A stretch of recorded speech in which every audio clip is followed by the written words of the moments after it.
Hello, everyone, and welcome to today's Volunteer West Virginia Wednesday. We're so happy you all are here today. We're going to get started in about 2 minutes, but in the meantime, we have a really cool chat box question. So you can see it in the purple box on your screen.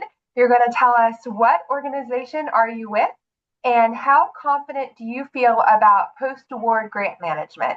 So once you receive your award, how confident do you feel? And you're going to use an emoji for this one, so it should be pretty interesting. So go ahead, take a second, share what organization are you with and how confident do you feel after you receive your grant, and then we'll get started in just about 2 minutes.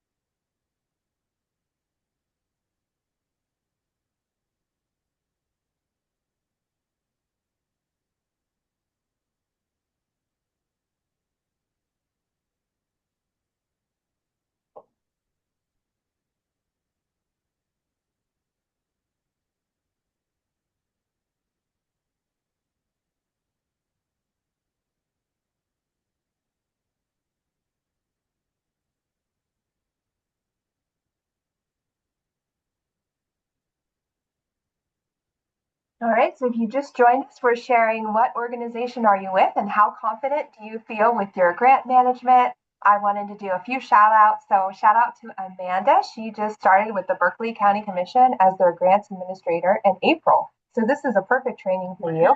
Welcome, Amanda.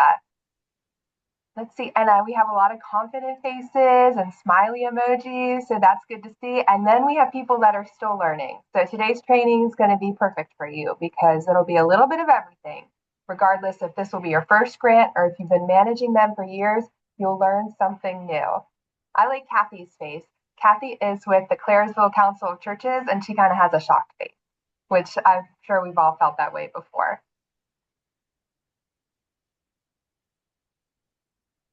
Oh, Dr. Patricia Chandler is an angel. I love that. So this is just a fun new way to do our chat box question. I thought it would be cool to do a emoji. Hey, Jenny, it's good to see you. She has the party emoji. So she is ready to party when she gets a new grant. And then, hi, Kristen. It's good to see you. She has the face that's kind of grimacing. And then let's end with Tracy. You're on a lot of our webinars. She has a heart face. So that's a good way to end this. So if you just joined us, go ahead. You can still introduce yourself to the chat, and I'm just going to get started. So here's some really cute answers I thought you all would like to see to kind of make you feel at home. So whether you've got this and you're the sun-faced man or you're currently putting out fires, that's the last one. We hope you don't feel that way, but no, that's a common feeling. And then we've got some books if you're always learning about grant management. And then we got the grimace face, and he's winging it. So if that's you, that's okay. We don't want you to wing it. So that's why we're doing this webinar today. So you're in good company. So it's nice to meet you all. My name's Dana Bryant. I've been with Volunteer West Virginia now for over 10 years. I grew up in West Virginia and I love it here. And I'm fortunate to be here. And I live in Charleston and I love what I do here at Volunteer West Virginia. And I love our team. So it's so nice to meet you all if we haven't met before. So this is part of our 2025 Volunteer West Virginia Wednesday series. We started this training series during COVID as a way for us to connect, and we've loved it so much we've kept it around for years. So I think this is our best training year yet. It's a free monthly webinar series where we share our programs, we network, and most of all, we have fun. So this is going to be a really laid back use of your hour. So just sit back and relax. If you have any questions, you can put them in the chat box, and I'm going to be recording this webinar. So after today's training session, I'm going to send out a copy of Nicki's slides and this recording. So you don't need to take notes. If you don't feel like it, just know I'm going to be sending it out later this afternoon. So we have some really great topics coming up. If you visit our website, you can sign up and register for all of them. In July, this is a new one. We're going to be doing nonprofit board leadership. So if you have a board at your nonprofit or your community organization, we're going to be talking about tips on how to manage those volunteers. And we're going to have a special guest host for that. So it should be really interesting. And then in August, we're going to have insights from the field, expert advice for volunteer program coordinators. We're going to spotlight 3 volunteer program coordinators that run wonderful programs in West Virginia. One of them is actually on the call today. We have Jenny Keener from Heart and Hand. She's going to share how she manages her volunteers. And we're going to have a representative from Bethlehem Farm joining us. And then I'm looking for one more guest that we're going to have during that. And it's going to be a skill sharing informal webinar where they'll share about 15 minutes, some tips from their program. September is National Preparedness Month. So we do Get Ready West Virginia every year. And this year is going to be about how to volunteer during disasters and emergencies. So different volunteer opportunities that you can share in your community. And then lastly, we're going to have a new one in October. This is the Power People Creative Volunteer Recruitment for Nonprofits. And that's going to be with Katie from the Social Bee in Fairmont. So that's going to be a really good session too. So if you haven't added these to your calendar, be sure to visit our website. We're going to have trainings all through December, so you're not going to want to miss them. And then today's webinar is really fun and unique because it's all about making mistakes. I know I often feel like I have to be perfect, but you learn the most when you make a mistake. So that's kind of the attitude that we're going to have for today's training. And we're going to be talking about common mistakes made in grant management, so you don't have to make those same mistakes and you can learn from others. So we're lucky to have a wonderful expert in the field joining us today, Nicki Bentley-Colthart. She's joining us from Buchanan, West Virginia. She's a West Virginian through and through. She went to school here and has taught at colleges in the state. One of the things I love to brag on you, Nicki, is that she has over 30 years of experience as a grant writer.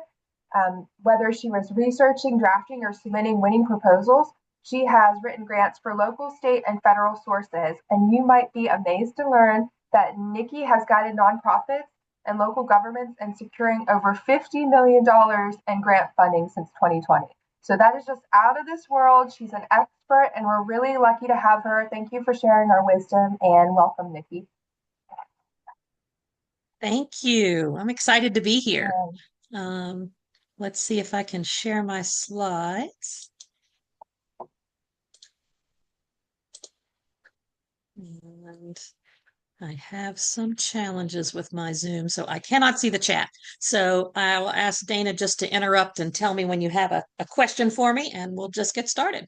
As Dana said, yeah, I've been writing grants for about 30 years now, and I have written them and managed them and seen the ins and outs on all sides of grant writing. So today I want to give you some tips and tricks and some and leave you with some action steps that you can take to avoid mistakes that happen after you get the grant that can really jeopardize your future funding. So let's go from there. All right, so the first thing to know is winning the grant is not the end of the process, but the beginning to the next funding request.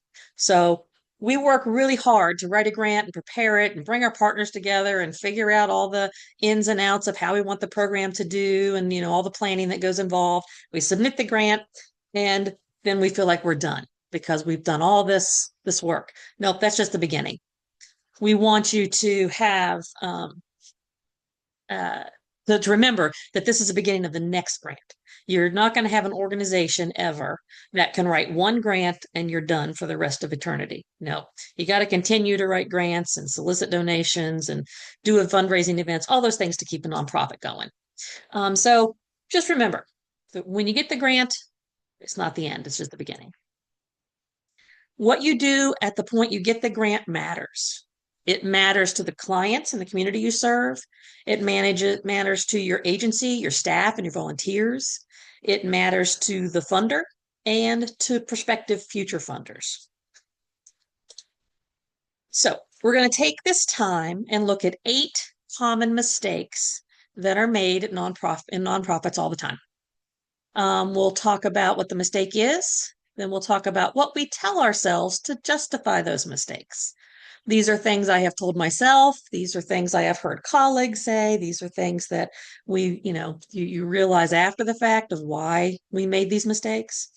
We'll talk about what risks are associated with each of these mistakes, and then what we should do instead to prevent these mistakes from happening.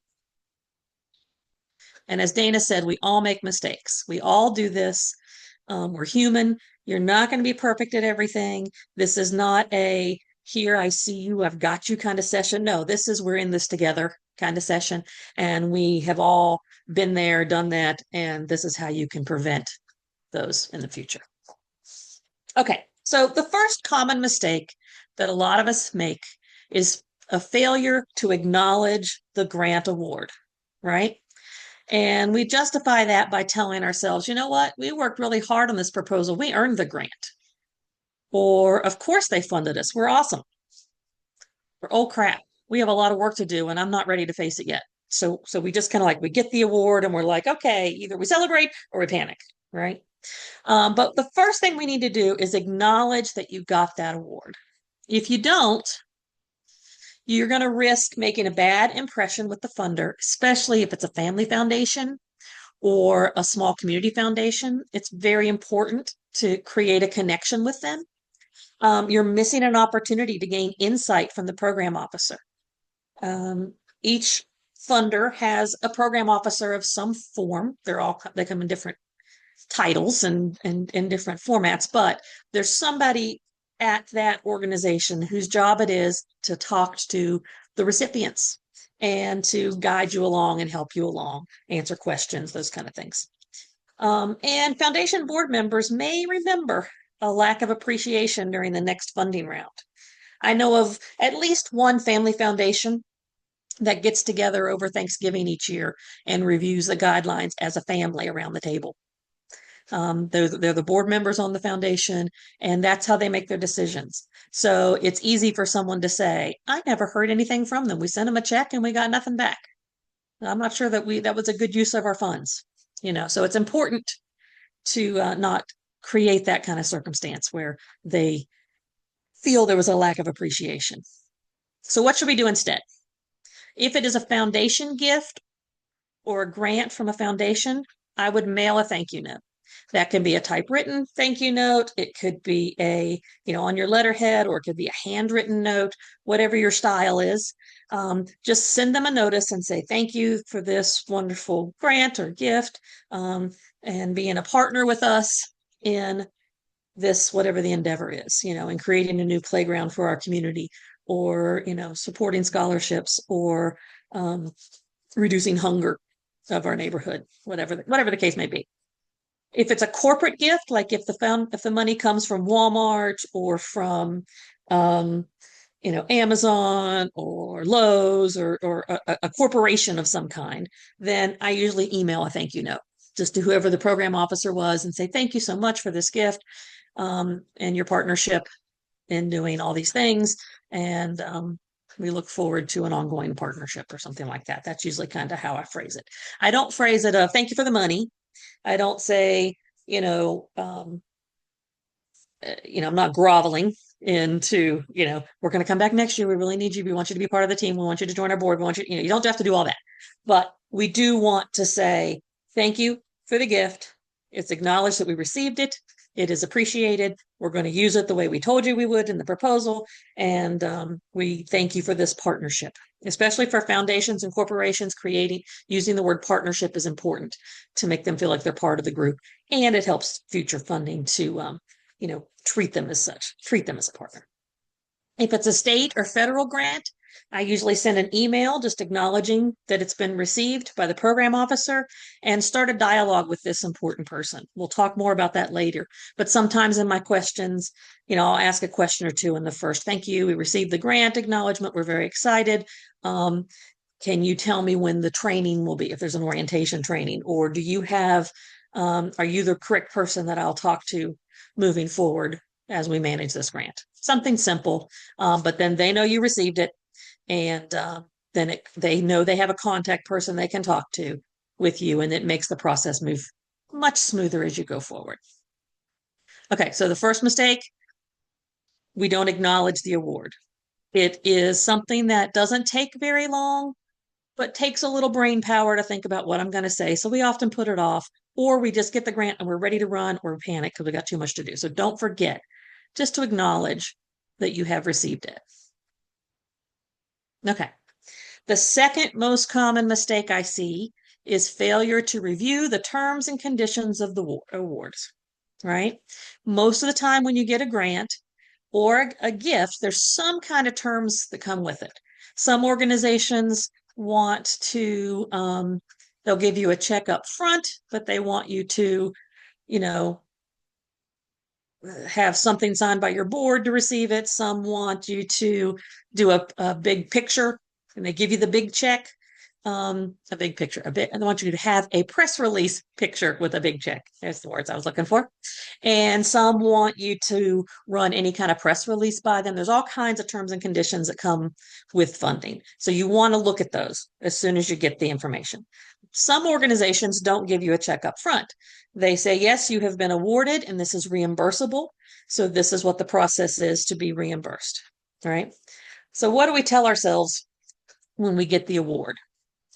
Usually we say we're too busy doing the good work that we do. I'll get to it later. I'll look at it when I have time, when we're ready to start spending the money. Sometimes you've missed some steps when you do that. Sometimes you tell yourself, we got the money. There'll be time for that later. We'll get to it. We'll just do what we need to do, and then we'll figure out what hoops we have to jump through later. Sometimes we tell ourselves, we've had other grants before, and they're all the same. We know what we're doing. So you don't take the time to read the guidelines. What do you risk? When you don't read all the terms and conditions, you can miss requirements or deadlines. Sometimes there is an expectation that the awardee will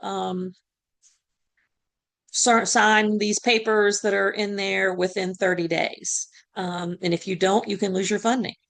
Sometimes it is that we want to have reviews of the press releases. And if you send out a press release without that, it puts a bad taste in the foundation's mouth, and they don't want to be they may not want to be your partner in the future. So you just need to take the time to read those.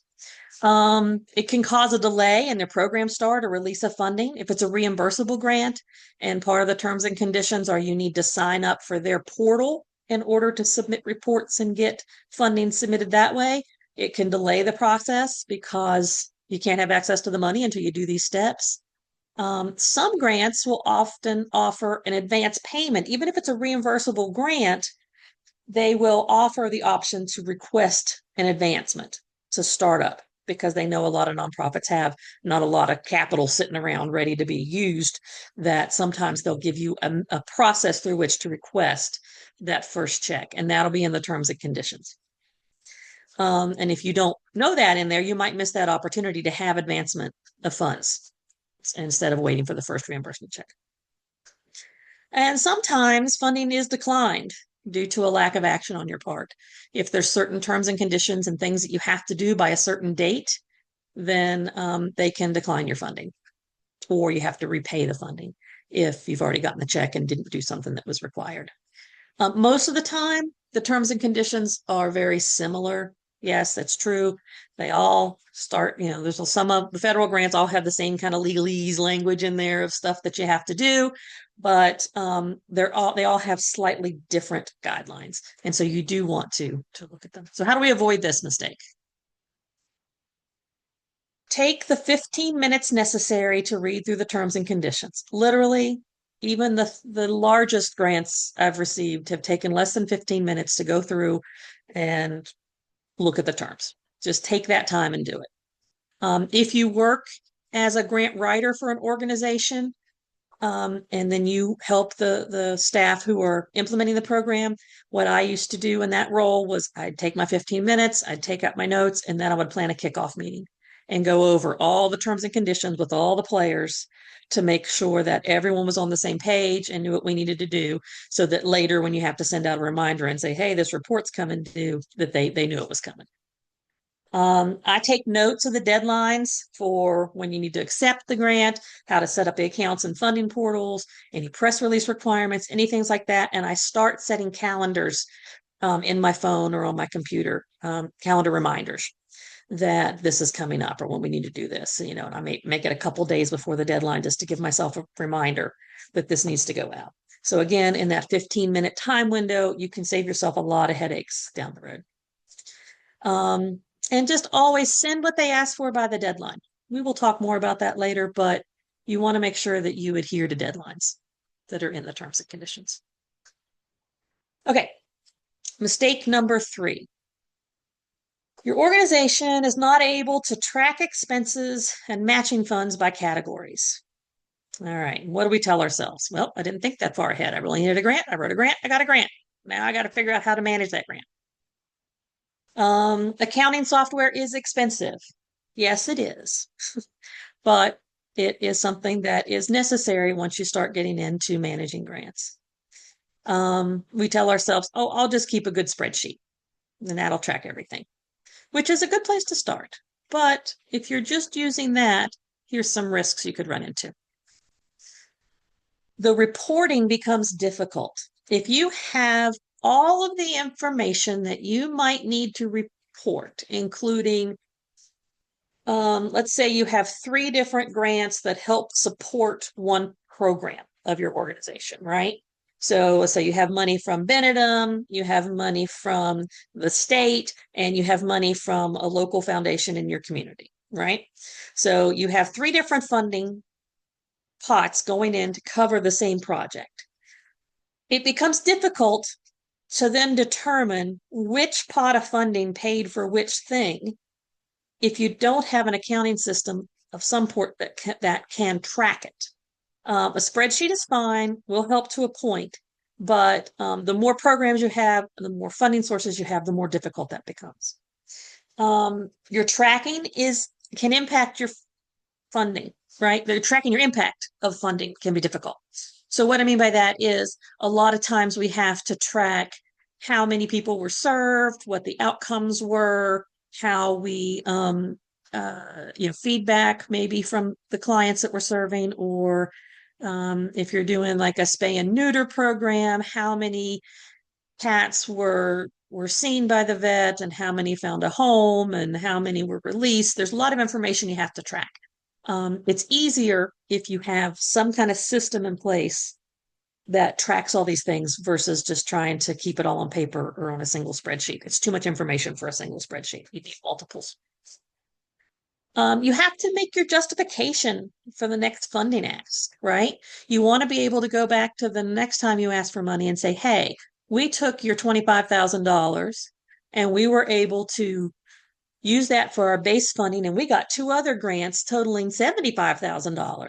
So your 25 helped us leverage to earn more, as well as, we knew that, in our original plan, we thought that we would have to spend so much money on mileage, but it was less than that because of the response from the community coming to us instead of us having to go to them or something. You would have that information if you have the right accounting system. You run the risk of over or underspending your grant budget. Easy thing to do. And in most cases, you don't just get a check and they say, do whatever you want with it. Most of the time, especially if it's a program grant, they want to know specifically what each dollar was spent on, right? And it's hard to stay within each line item, for salaries and travel and supplies and equipment and participant costs, all those different things that go into your grant. If you don't have a way to track it, then it can be very difficult to know if you're on target and on budget. You run the risk of becoming out of compliance with state and federal funding, which could mean you have to pay back the money that you received. There are rules for government grants that are very specific, and they lay out exactly what your accounting system has to have and what the process is. All that's in there. And if you are not compliant, then you could have to pay money back that you've already spent. You also run the risk of getting a bad audit or a review. After you earn so much money in state and federal funds, then you have to do what's called an A133 audit. And that they check all your financials and things and make sure it's good. If you don't earn that much money, you still have to submit often to grants your profit and loss statement or maybe a financial risk assessment. And if you can't track your expenditures, then you can be deemed a high risk for a funder, and that could jeopardize future funding. So what should we do? You should have some kind of accounting software system that creates either funds or accounts or tags or categories or something that you can track income and expenses by each category and funding source, by each line item and each grant. You need to consider this as a necessary cost of doing business. If you are applying for a capacity building grant or a general operating grant, you can ask for this kind of funding to buy these softwares in there. But some of them are expensive. Now, QuickBooks can do a lot of this. There's other more advanced software that can do a lot of this. But you just need to shop around and see what you can find. You can check prices on multiple systems and regional consortiums. I know a lot of the private colleges go together to share software prices, and they buy it in bulk together, and then they can share some of the systems around. I know they've done that for fundraising software and some other things. And then there's also programs like TechSoup, which give discounted rates to nonprofits. So you can join TechSoup and then you get all kinds of offers and sales and opportunities to demo the software and things like that. So I would recommend checking them out. You should also either hire an accountant or have somebody on your board that can help you get the book set up right the first time and then follow that system. I am a social worker by training. I have a bachelor's and master's degree in social work. I am not an accountant. I have to have help doing these things, even in my current business. And that's something that you should look into, and that should be one of the experts that you have available to you, whether you pay them or they're volunteer. But you should have somebody who can help you do that. So that will help reduce that risk. All right, Dana, we got any questions yet? No questions yet, Nikki. All right, I'm going to keep going then. Mistake number 4. This one is so common. I have done this. I have seen others do this, and it really causes a lot of problems down the road. We avoid problems when they arise, or we hide the hiccups and delays that we're facing from the funders. Right? We tell ourselves we don't want the funder to know that we had a problem. That'll make a bad impression. And we don't want others to know that we had a problem. We don't want to admit that this is going on in any public form at all, because that's internal business. We don't want other people to know. We will figure it out before the grant ends, right? We've got a problem. We're going to figure it out somehow. We've had a delay. We've had a challenge. We had staff leave, and now we got to figure out who's going to manage the program after they left. We've had, something cost more than we thought it was going to. We were delayed in getting started. We just think, well, we'll get it figured out before the grant ends. We also tell ourselves, nobody's going to notice. We'll just keep doing. We'll be fine. But most commonly we have this, I really don't know where to begin to fix this. So I don't even know what to tell the funder. I don't even know what to do. So we have to remember that the funders are our partners in this project. They're in it with us. They want us to succeed. So we need to keep that communication flowing. So the risks, if we don't let the funder know, the program will continue making the same mistake. If we've got a mistake and we don't fix it, we're either going to be building on that mistake or we're going to continue making the same mistakes. It's possible the program will slow down or maybe stall out or halt because this program, we've lost a staff member and we don't really know what to do about that. So we're just going to put it over here till we have time to think about it. And before you know it, it's 3 months later and the program has kind of stopped altogether. The clients and communities will not receive the benefits of the program. The whole reason our organizations are in existence are to carry out our mission, right? And our mission is to help someone or some place or some entity in some way. And if we avoid these problems or hide them or ignore them, then it impacts those that we are set up to serve.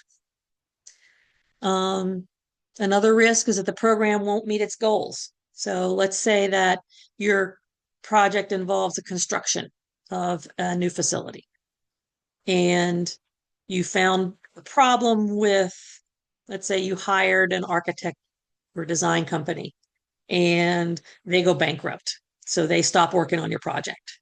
That's no fault of your own. But you have to have the drawings done before you can do the bids for the construction, before you can build the building. So therefore, this is going to slow down your project and risk you not meeting that final goal of having a building, right?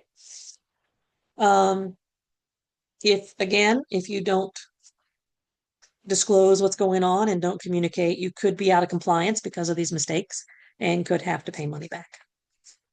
So the worst thing I hear from funding sources all the time that they hate it when an organization comes up to them in the last month with all these excuses on why they couldn't spend their money, right?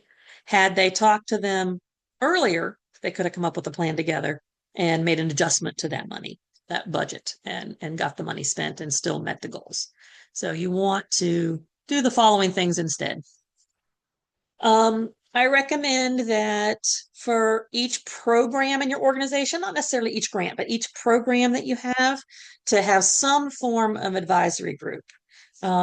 And not just on the backs of one person. Now, I know some of our nonprofits are very small and you do have one or two people working there.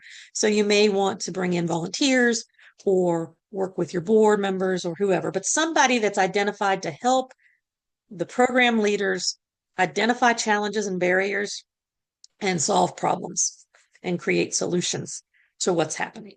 So it's not all just on one person's shoulders so that they can't just like panic and freeze and hide it. You want to have a group of people that can work together. You want to go back and review your grant terms and conditions and try and troubleshoot. If it's something that has caused a financial delay or an overage in expenditures or something like that, go back to your terms and conditions and see what they recommend you do. And communicate with your program officer and ask for guidance. Most grants easily allow you to make changes, some without prior approval for a time extension. You know, you've run into a delay and you need to extend the time period. It's supposed to be a 1-year project, and now we're going to need 18 months to get it done. Most of the time, they'll work with you and let you do that. A budget adjustment. We weren't able to hire somebody as early as we thought, so now we've got extra money in the budget. We'd like to reprogram that money into providing more job training for our clients or more outreach for whatever. And sometimes you have to do a change of scope of work. You had worked out that the teacher at your school who was going to run this program really have a strong interest in robotics, but they've left and they took all the robotic equipment with them because it was their personal stuff. So now we need to change from robotics over to, I don't know, life sciences or agricultural sciences or whatever you may have in your institution. Something like that may be okay. You just need to communicate with your program officer. They are used to getting these questions. They would much rather you talk to them and not wait till the last month of your program, because the next time it comes up for you to get money, they go back and look at your spending patterns and say they didn't spend anything until month 9. They obviously didn't need this grant because these things weren't needed in the beginning. So why did they ask for so much money? So we're not going to give them as much next year. But if you communicate with them and they know that the reason this happened was because your architect went bankrupt or there was flooding in your area and you couldn't put the playground in when you anticipated, or whatever the case may be. If they know that, then they understand, and it makes it look better when you go back for a second review. All right, mistake number 5, not spending the money. I see this too much. Nonprofits don't want to waste the funds. These are the justifications, or look desperate by spending it too quickly. Sometimes again, we're just busy and we'll get around to setting up the accounts when we have time. We don't really need it yet, so I just want to hold on to it until we have a greater need. Or we say, we've spent it, but we're kind of holding off on doing the reimbursement reports because it's just time consuming to do those. And I'd rather do them once every 6 months instead of once a month. Those things can cause problems, but that's what we tell ourselves. What are the risks? Again, you can have a delay in program, delay in creating impacts, and a delay in tracking results, which will impact your future funding options. The funder thinks you really didn't need the money, or you're not capable of managing grant funds. So you want to make sure that that is not the perception that they're getting. Future funders may see you as a high-risk organization because you're not spending the money as planned. Now, there's times when your plan is that over the next year, the money's going to be spent heavily in this 3-month time period. we're going to do a summer camp, right? And we're going to get the grant in October, and we're going to do some prep work and outreach with some schools to recruit kids to come to camp. And that's not going to cost very much money, a little bit of mileage, some printing costs. And that's really all we're going to have during the rest of that fall semester. Spring semester or winter time, we don't do too much. Then we'll start kicking it off again about March, April to get kids engaged. Again, some mileage, maybe a little bit of staff time and some flyers that get printed out. But then when it's time for camp, you're going to be working a lot and you're going to spend the most of the money leading up to the days of camp because you got to order supplies and pay for all your contractual services and deal with, all those things. And then you run the camp and that costs a big chunk of money. And then in August, September, you're just doing reporting and that's not going to cost very much. That's okay. As long as your plan in your proposal explains that, then it makes sense that you're only going to spend money in chunks. But if you say in your plan that we have this desperate need of, feral cat colonies, and we really need to take care of cats right away, and we want the plan to do a monthly spay and neuter clinic, and you don't start doing them for 6 months, then that's kind of questionable. They want to know why. So, you need to spend the money. You need to plan ahead and get things organized and start spending the money. And if you run into hiccups, let them know. So what you should do, you should only ask for the grant money you need. Okay. Now that is not to say, if you attended my other training last month, we talked about how nonprofits are bad about living on a shoestring budget and not planning for a whole shoe, right? Yes, you should plan for the whole shoe. You should plan for growth, sustainability. You should plan larger than what you are currently doing, but don't ask for more money than you actually think you can spend, right? And you want to spend it at a steady pace. You want to document your spending and turn in your reports when required. If it's a reimbursable grant, get on that monthly or quarterly, whatever they allow you to do to get reimbursement. Set up a timer, give yourself a day, make an appointment with yourself to take time to do these things on your calendar. I know a lot of us book our calendars up really quickly. We've got meetings with staff, we've got meetings with clients, we've got meetings with the community, we've got meetings with funders. Make time to have meetings with yourself to take care of these things that you need to do. And again, communicate with the funder about any challenges. And I will point out that on grant funding, you don't get a bonus for having a balance at the end of the grant. That doesn't make you look good. Unlike your personal bank account, where you want to have extra money in it at the end of the month, at the end of the year, it doesn't help you in grant funding. They expect you to spend all that money and leverage it to get more money because you need more money. So you want to spend what you have. If you are in a circumstance where it gets spent really quick, you had a year and you underestimated the cost of things and you had it spent out in 6 months, well, document that. And then the next time you go back and ask for more money. But they're not likely to give you more money from the same funder, so you may need an additional funding source. But yes, spend the money. Okay, mistake number 6. I'm jumping ahead. Missing report deadlines. We tell ourselves they're complicated. I'll get to it later. We didn't spend anything this month or quarter, so I don't have to report it. We haven't had enough time to really show any progress yet. What am I going to tell them? But most common, it's, oops, is that due already? Reports, what reports? We tell ourselves we didn't read the guidelines, so therefore we didn't know reports were due, or we didn't set calendars. So what do you risk? You risk one for your organization not knowing how your program is performing, how much you're spending, what impacts or implementations are working, what's not working, what you need to change. You can run risks into the impact on your own organization.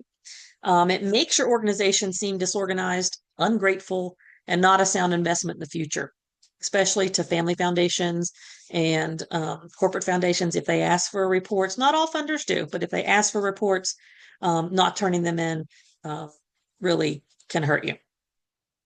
And you just need to remind yourself that reports are the minimum requirements to receive these reimbursement payments. Take a few minutes, do them, get the money. You'll spend more time worrying about it than it'll take you to do it if you just sit down and do it. So again, I set up a report calendar reminders I have a calendar and have reminders that tell me a few days before something's due to remind me that if I haven't done it, I need to do it. You need to report even times when you don't have any money spent. Just report that it was zero this month. And if the impacts are not evident yet, include those actions that you have done that maybe didn't cost any money, such as we held a meeting of staff, we did a kickoff meeting, we've been reviewing our policies and procedures, or maybe it is we have scheduled the first community meeting, but it's not in place yet. Just give them some information that show that some action has taken place, whether it costs money or not. And always be accurate and be truthful. Don't inflate what you're doing and don't underreport what you're doing. Be able to just say, hey, this is what's happening. Here's where we are. Next month, we anticipate doing this. If I have a month where there's been no action because staff have been on vacation or, we were trying to do outside gardening project and the rain's been really bad and we couldn't get out and do what we needed. I just explain that and say that the next scheduled event is such and such. And then I make sure to hit that date for the next report so that it's clear that we're on top of it and we know what we're doing. All right, mistake number 7. You don't have any documentation of impacts or outcomes achieved, right? So I hear this one a lot. I'm going to tell you right now, it's a little bit of BS. Our project is different and it's hard to count the impact. Okay, the truth is you're not sure how to track the impact and you need a little bit of guidance in doing that. It's not that it can't be counted. Everything can be counted. All right, we'll talk about that in a minute. Sometimes people just say, hey, people showed up. Of course their lives are improved. They showed up to our training. They showed up to our distribution. They showed up to our course. That's like me saying that just because you showed up here today, you'll never make a mistake on a grant. That's not true. I don't have that control and I don't have that data to tell me that that's true. I know we handed out 1,000 pieces of information that had to create an impact. Well, handing out that information is an output. It's an activity that we're doing, but it's not an impact. We'd have to talk about how you measure whatever was on that information. What is the impact we want to see? And sometimes nonprofit staff don't want to pry into people's lives and ask too many questions. So often, in order to show impact, we have to show what the baseline is, where people started, and then after they've worked with our program, where they are. Sometimes that's done in a survey. Sometimes that's done in an assessment when you first enroll people in your program. If you're a job trainings program and you want to ask people, where have you worked before? What education have you had? What skills have you had? What would you be interested in? What would you like to do? You start there and then you match them up with the right skills training, and then you help them progress through that to get a job. And then you can say at the beginning, this is what their income was, this is what their income is now, these were their hopes to get into, and this is where they are now, whatever. You can show a difference. And people who are working with nonprofits are used to answering questions. We don't hesitate to answer a question if we're going to buy a car, if we're going to buy a house, if we're going to the doctor. We answer all kinds of questions all the time. And it's the same thing for nonprofit. People will do that. And if they refuse to, you document that. And that's a point that is a starting point. Okay, anyway, the risks if you don't document. The impacts and solutions are what funders expect to see, and that's why they contributed. If you have no outcomes and no impacts, it can reduce your future funding amounts. The solution, if you attended my session last month, we talk about the solution. You don't write a grant for your problems, you write a grant based on the solutions you're going to create for those problems. And that's what funders buy into. That's what they want to see. They don't want to see how much money you spent only. They don't want to see how many people show up. They want to see that solution. What is the solution and what was the outcome of that solution? And one of the bigger impacts of this is you're not going to have data to apply to larger grants and grow your programs. If you're always doing the same thing and you're not able to track and show the impact, you're not going to be able to grow. You're not going to be able to move to that next level and say, look, and justify the need for more staff or justify the need for more money because you haven't shown a growth in your impact. So you want to document it in some way. So what do? You want to define your outcomes or impacts or goals from the beginning. When you write the grant, most ask for what is your goal? What is your impact? What do you want to see happen? And then you want to either develop or adopt a way to track it. And everything is measurable.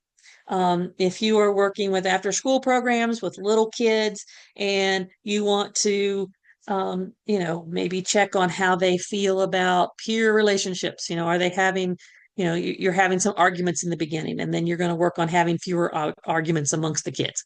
So those are trackable because those are incidents of arguments. You just have to write them down and track them. Or how does somebody feel about something? You can do different kinds of surveys, and with little kids, you can use smiley faces and frowny faces and check on that. If you are talking about spay and neuter clinics, you can track how many pets were spay and neutered, and we know that the research shows that that helps reduce the size of feral colonies in areas when you can't, there's some that people are still dropping off cats, but those kind of things. And you can track how many are released back into the wild and how many are released to a home. And you can track those kind of things. Everything can be tracked. There's lots of resources online that have measurable ideas out there. Impact outcome results are out there. There's sometimes surveys already developed and tested and proved if you want to measure how individuals are feeling anxiety. There's tools out there that you can use to measure it. There's tools for self-awareness and self-esteem. There's all kinds of stuff out there. You don't have to create everything from scratch. Not everything has to be a control group and an experiment group like we learned in science class. There's lots of different ways to measure your impacts, whether they are if you're doing research grants, if you're doing federal level research grants, yeah, you do have to have more control. But for most of us in the day-to-day, we're just showing that the service that we offered was likely to have caused this impact or one of many factors that helped cause this impact. So you can track that in your activities. Again, consider purchasing pre-developed and validated assessment tools that are out there. Again, on Google, you can find a whole bunch. Report all outputs and outcomes, even if they are less than originally planned. It's okay. When we write a grant, we write a plan. Our plan is we're going to spend this much money in this way. Our plan is we're going to serve this number of people, and this is what's going to change for them. And then we learn things as we go through. We learned that this part of the program was more successful. We were able to get people enrolled in CTE classes at a much higher rate over here, and then we had very few go on to college. So our program is geared more toward those who are, so the next time that you're going to focus on the CTE. If it is something that is you end up with more people coming to you asking for a service that you don't offer. Crack it. And then the next time when you write a grant, this is something that's a great need. We've had this many people ask for it. We want to add that to our services. Here's what we're going to do. This information is very, very important, not just to your grants, but to your organization as a whole. It helps you look at your mission, make sure your mission is on target, and looks at trends in the world and make sure that you're meeting the need that you need to meet. I mean, it's very important information to have. So, and there's lots of tools out there to help. And again, I talked about that. It'll help inform your future projects. All right, last mistake. Number 8, not making plans for the next steps, right? A lot of times we tell ourselves, oh, we are just in survival mode. We got to deal day to day, especially in climates like today. A lot of uncertainty about funding and about programs and nonprofits. And, we're just in survival mode. We just got to keep our head down and do what we do. You need to plan. We think that the future will take care of itself. We think that this grant was easy to get. I'm sure I'll get more money the next time. That's not always true. So your risks, when you're operating day to day, it keeps you in that cycle of operating day to day. When you don't have a future plan or don't have an extended view of growth of where you want to go, you're always going to be what you are right now. You run the risk of this grant ending and there's no other funding to fill in when this grant ends. And then what do you do? The momentum that gets created with this grant stops if you're not planning ahead. You may have had the best program idea, very well pretended, very well received, and a lot of impacts being made. But if you haven't planned for what happens next, then all that momentum just comes to an end. And people and communities are left like, what now? What do we do now? Right? The program can stop if there's no plans. People can get laid off. Clients and communities lose resources. All right, so what should we do? You should diversify your funding options. Grants are one funding source, right? Donations are another. You can get stocks sometimes come in. You have in-kind donations. You have fundraising events. There's all kinds of different ways to raise money. You shouldn't put all your eggs in one basket, as my grandma used to tell me. You should have some money coming from different sources so that you have a plan. Not all in one grant, right? Everything you should have multiple. I recommend that people apply to more to one funding source for the same project and stack those grants to meet your total goal. You don't want to duplicate. You can't ask for the same thing to be paid for by two sources, but you can the same item, like you can't pay the same hour of staff time by two different grants, but you could pay for 2 hours with two different grants. There's lots of different ways to do that. You want to use your data lessons learned to develop the next step, to plan and expand or grow. You want to look, what I don't have here, you want to look at your partnerships. You want to identify what's currently in your community that you can work with and where the gaps are that need to be filled, right? And you want to apply for new funding while this grant is still active. So the grant that you've received, again, start immediately looking for the next grant. What are we going to do next? How do we get there? How do we stack this to make it grow and develop? Those organizations that are larger, that have been around a long time, that are less impacted by the ebbs and flows of funding are those that have future plans, maybe 3 years, 5 years out. They have sometimes 10 years. They have goals and objectives, and they set benchmarks they want to try and reach, and they work as a team to get there. So that's what we should do. Okay, so my takeaway from today's session is to improve your future grant success, incorporate the following practices. Acknowledge all awards, no matter how small. Read all the terms and conditions. When you get the grant, take that few minutes to do that. Track all expenses by grant and by line item. Maintain communication with the funding agency. They're there to help you. They're your partner. Let them be. Let them be your partner. Let them work with you on this. Spend the money. Submit required reports complete and on time. Track and report your outcomes and impacts, and plan for the next grant at the beginning of the last one. All right. So this is the part where we take questions. Before we do, I just want to put in one plug. We currently have registration open for our summer Mastering Competitive Grant Writing series, and you can get information on that at our website at thegrantadvantage.net. And if you look at the bottom of the page, you'll see information on there. It is a 4-part, 2-hour series. We're going to meet once a week on Tuesdays from 10 to noon, starting July 15th. So if you're interested in that, we will work on creating a reusable template for grants. So that's what that is all about. But are there any questions about today? Thanks, Nicki. That was fabulous. And if you all have the opportunity, be sure to check out Nicki's training series. It's going to be wonderful. She's a wonderful trainer. And Nicki, I'll read. Well, actually, if you all feel like unmuting yourself, you can just ask your question. It's pretty informal here, or I'll read it in the chat box for you too, whatever you're comfortable with. Let's see here. I think I have a message.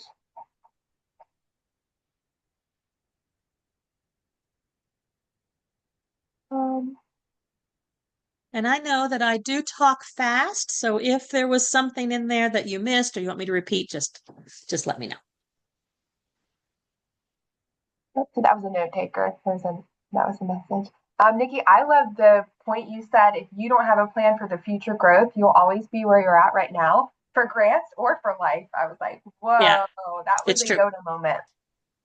It is true. That's very profound. So we have Lori says, thank you, a great information. And then Jenny had a really great question. Jenny wants to know, can you talk about SAM's registration?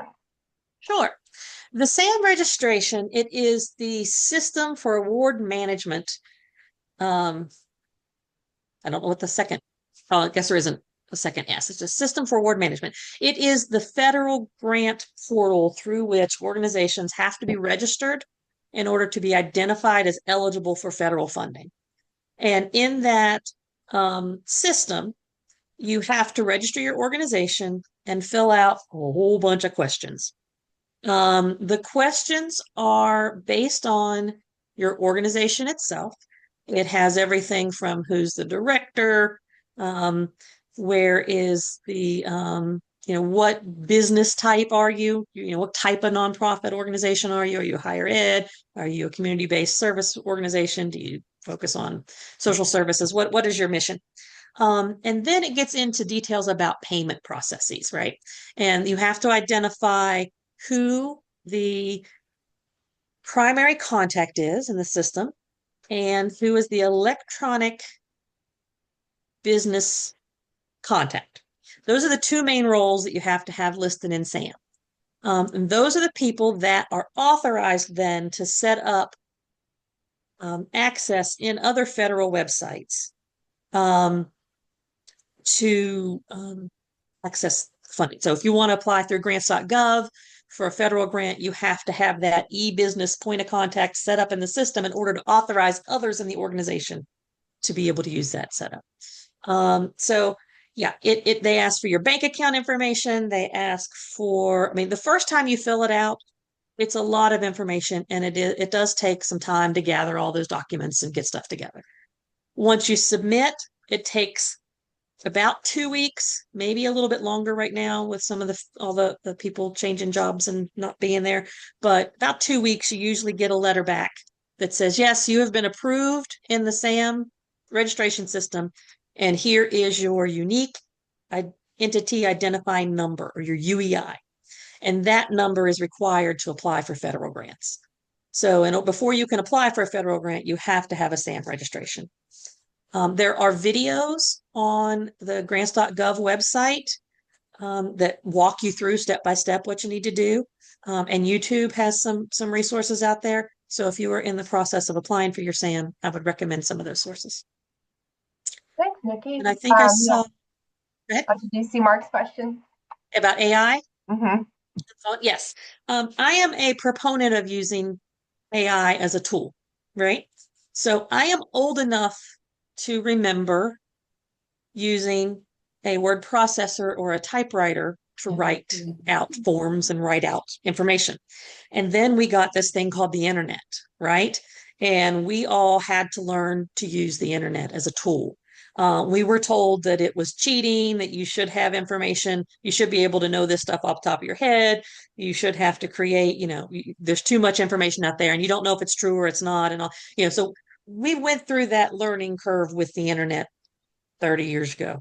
But now AI is a new tool that's out there. Can you go to AI and say, write me a grant for this? Yes. Will it write a grant? Yes. Will it get funded? No. Because it's only as good as the questions you answer and the information you feed it. So you have to be able to pull out the same information you would to write a grant regularly to use AI to generate the responses that you can. I often use AI for, I've written a grant and I get to a section where I'm just kind of stumped. I've got kind of writer's block and I don't know where to go next. So I will put the prompt of the question in. Actually, we use an AI service called Grantable, which is specifically for grant writers, and it allows you to upload your own documents in, and it pulls from your documents to create new documents. So it saves time on cutting and pasting things from one grant to another. But I will go in and upload my grant that I have written so far and say, write me a one-page summary of this. And it does it for me. And then I go back through and proofread it and make sure it sounds the way I want to and that it didn't misunderstand my meaning of CDC versus what they're talking about. If I'm talking about Child Development Center, we call it CDC, and then it plugs in something about the Center for Disease Control. That's wrong. So, you got to proofread it and check it out.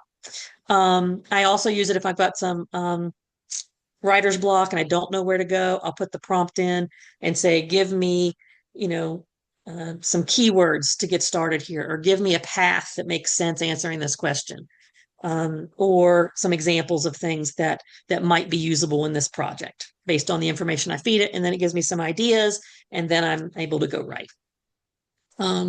There are lots of new APIs and gems and things that are being created that are more tailored toward grant writing. Some are free, some are not, some are still being tested, but there's a lot of information out there on how to use it. I go through, I sign up for training to learn more about AI all the time and want to know how to use it. But yeah, it can be used. It can't write it for you. I had someone describe it to me as when you think back to the Industrial Revolution and, sewing machines became much more prevalent, where people used to work in sweatshops making shirts, building a t-shirt or a business shirt. And then the sewing machines came in, and it was a tool that was used.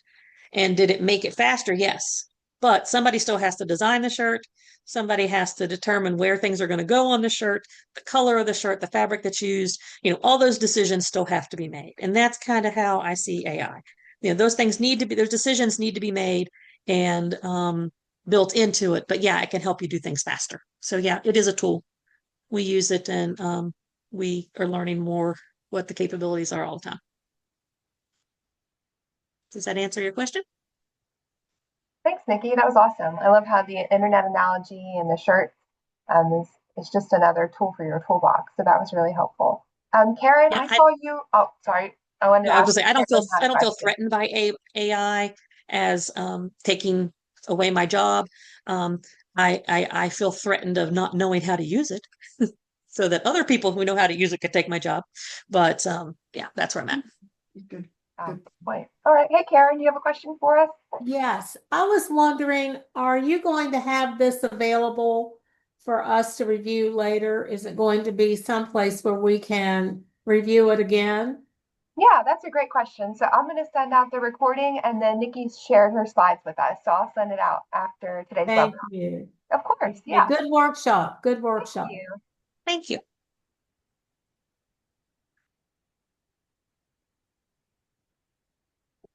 AI hallucination. Oh, hand down. Yeah. Overhand. Let's see. Anyone else have a question? You can unmute yourself like Karen did, or you can put it in the chat box. I'll read it for you.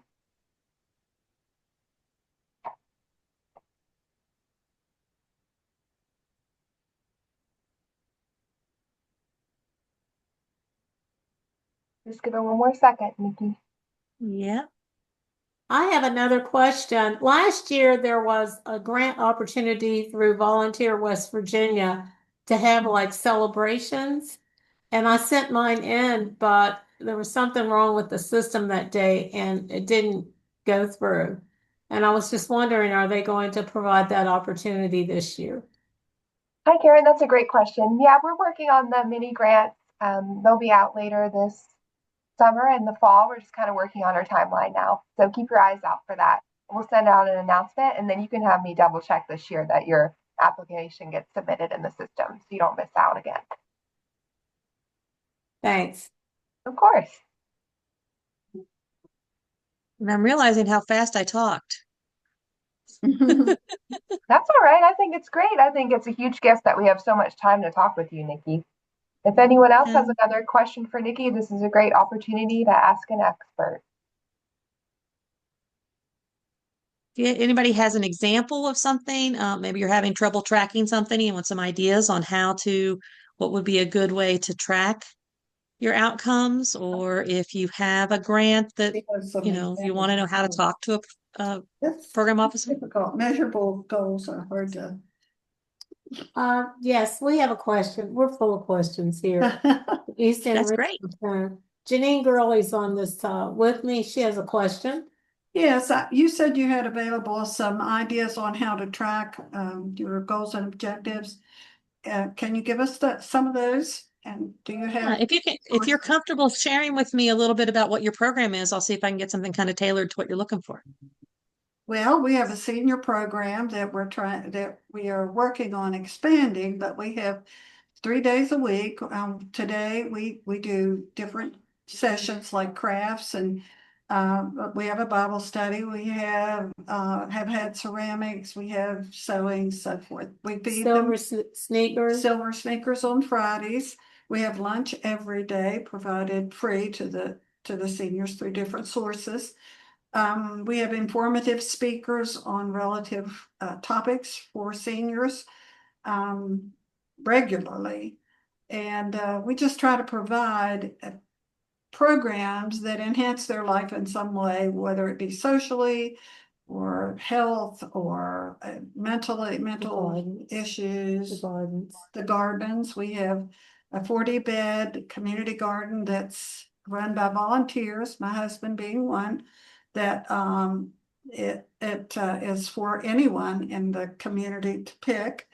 And it's a beautiful garden. It's unbelievable how many and how much work it takes to grow 40 beds of Work. vegetables. So does Yeah, that one of give the enough things. information or? Yeah. One of the things I'm hearing is that you have a lot of activities that are around, so I'm going to focus on one on socialization, right? And we know how important that is for seniors, as family gets spread out farther apart, friends get ill and can't get together as much, all these things happen, and we know that's a large impact. So maybe creating either a verbal survey where when you're meeting with people, you can sit down and say, after you joined the senior group, did you feel that your life improved, your social, calendar, your social involvement improved a little bit, a lot, not at all, that kind of thing. And then you can start to build a case to say that, 50% of our participants said they didn't see anybody before coming to our group, or the addition of transportation helped allow them to participate more. And your outcomes that you're talking about aren't necessarily how many crafts did they make, but how did they feel about the interactions while they're there? Do they feel that they're making friendships? Do they feel that they are have someone they can count on, that they can call? Those kind of aspects you can track. Sometimes you can create what's called a rubric, which is basically a grid of answers. On one side, you will say, maybe you pick the categories of social, health, nutrition, cognitive involvement, keeping my brain active. And then down the side, you would say, not satisfied with my levels, more satisfied, thrilled with where I am, kind of create a chart. And then people can check in on that every few months. You can just say, hey, let's talk about this today. Where are we feeling today? And they could stick a star on the chart, one-on-one, or you could have a big one on the wall, and then you can tabulate how people are feeling and what programs are bringing them together more. Those kind of things can be done. And then you have something to write about to your funders and to the public on the impact you're making. Right? Yeah, those are good ideas. Yes.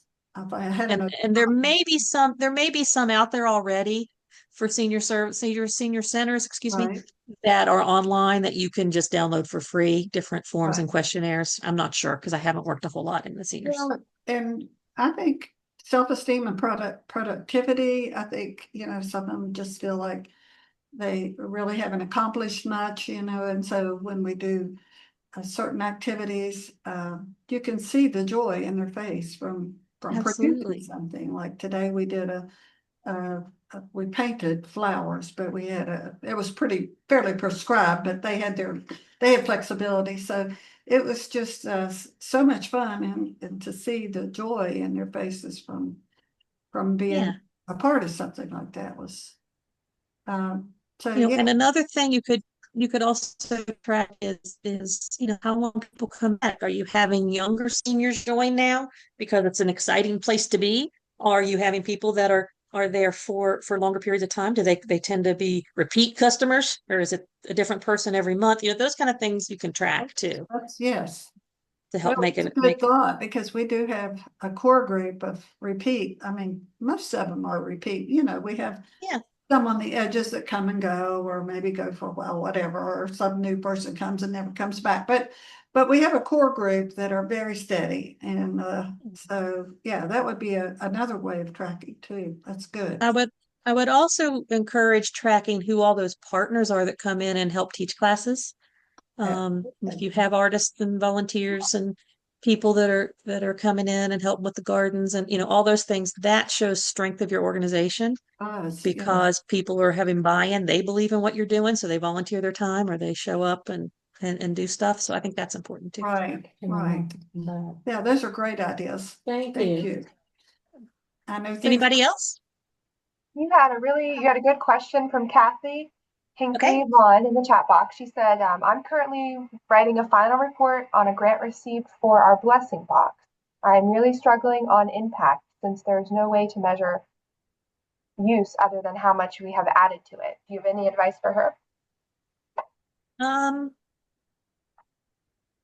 Yeah, those are tricky ones because the goal is distribution, right? I would look for I have seen people put surveys in the blessing box and say, in order to help us secure additional funding or to spread the word, what are some things you think we need to know about this box? How has this helped you? Or or if you have, one person who's willing to tell you their story, then you can talk about that impact. And then just explain that, the blessing box, it's not monitored because it's an anonymous, people can come get things. We do see that things are being taken and used. And, but we do have these 2 or 3 stories of people who have shared with us. That's one way to get an impact out of that. And if they're willing to fill out the survey and drop it in an envelope in the back of the box, that can help a lot. Or maybe put a QR code on the side of the box for an online survey. Well, and even again, how many volunteers do you have? Or your volunteers? You have to utilize how many donors? Volunteers, and is your volunteer list growing? Yeah. Are you getting, do you have more calls coming in on how to donate? Do you have, are stores starting to give you free stuff now because they know you're doing this? I mean, any of those things that happen just naturally in a community, you could include, as a church adopted this particular box or has a, whatever the case may be. But yeah, surveys I've seen helpful. I know it's a little bit of work. The QR codes seem to work. I know when I worked with homeless individuals, everybody had access to a phone. Even if they're homeless, they still had access to be able to do a survey. So those are things that could be helpful. Because you do want to protect confidentiality and make people feel comfortable coming and getting items. But and you can also kind of track if if your blessing box has leftover Jello boxes in every month, and that's not a good food that you really want to, peanut butter goes quicker, or, are you getting more proteins out into the community? Those kind of things that you're providing different options. If there's any way you can track what goes in the box and what goes out, that's also helpful. Great idea, Nikki. Does that help? They can request different foods. That's a good way to get people to tell you Yeah. information if you ask them what they Do like. you have any requests? That's a good idea in the survey. And by the way, we'd love to hear how it impacted you. Kathy says thank you. Thanks, Nikki. Okay, good. So let's see. Is there one last final question for Nikki anyone would like to ask?